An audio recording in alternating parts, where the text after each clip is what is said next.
தகுந்த காலம் இன்றை மீட்பு நாள். புனித மத்தேயு நற்செய்தி அதிகாரம் 25 திருவசனங்கள் 31 தொடக்கம் 46 ஈறாக. அக்காலத்தில் இயேசு தம் சீடரை நோக்கி கூறியது: வானதூதர் அனைவரும் புடைசூழ மானிட மகன் மாட்சியுடன் வரும்போது தம் மாட்சிமிகு அரியணையில் வீற்றிருப்பார். எல்லா மக்களினத்தாரும் அவர் முன்னிலையில் ஒன்று கூடப்படுவர்.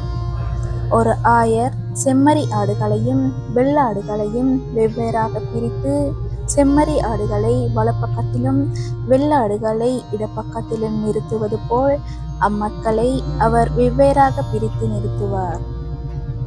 பின்பு அரியணையில் வீற்றிருக்கும் அரசர் தம் வலப்பக்கத்தில் உள்ளோரை பார்த்து, என் தந்தையிடமிருந்து ஆசி பெற்றவர்களே, வாருங்கள், உலகம் தோன்றியது முதல் உங்களுக்காக ஏற்பாடு செய்யப்பட்டிருக்கும் ஆட்சியை உரிமை பேறாக பெற்றுக்கொள்ளுங்கள். ஏனெனில் நான் பசியாய் இருந்தேன், நீங்கள் உணவு கொடுத்தீர்கள். தாகமாயிருந்தேன், என் தாகத்தை தணித்தீர்கள். அந்நியனாக இருந்தேன், என்னை ஏற்றுக்கொண்டீர்கள். நான் ஆடையின்றி இருந்தேன், நீங்கள் எனக்கு ஆடை அணிவித்தீர்கள். நோயுற்று இருந்தேன், என்னை கவனித்துக் கொண்டீர்கள். சிறையில் இருந்தேன், என்னை தேடி வந்தீர்கள் என்பார். அதற்கு நேர்மையாளர்கள், ஆண்டவரே, எப்பொழுதும் உம்மை பசியுள்ளவராக கண்டு உணவளித்தோம், அல்லது தாகமுள்ளவராக கண்டு உமது தாகத்தை தணித்தோம். எப்பொழுது உம்மை அந்நியனாக கண்டு ஏற்றுக்கொண்டோம், அல்லது ஆடை இல்லாதவராக கண்டு ஆடை அணிவித்தோம்.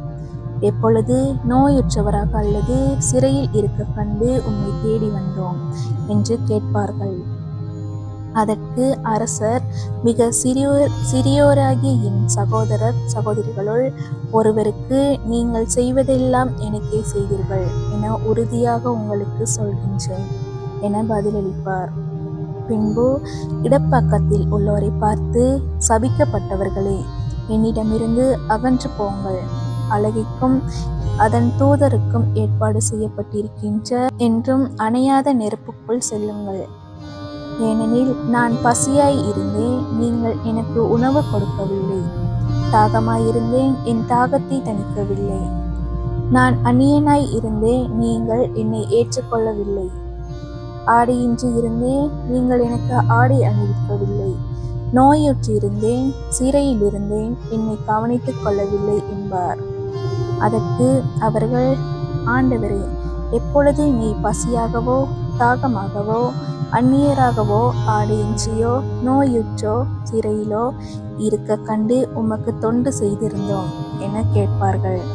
அப்பொழுது அவர், மிகச் சிறியோராகிய இவர்களுள் ஒருவருக்கு நீங்கள் எதையெல்லாம் செய்யவில்லையோ அதை எனக்கும் செய்யவில்லை என உறுதியாக உங்களுக்கு சொல்கின்றேன் என பதிலளிப்பார்.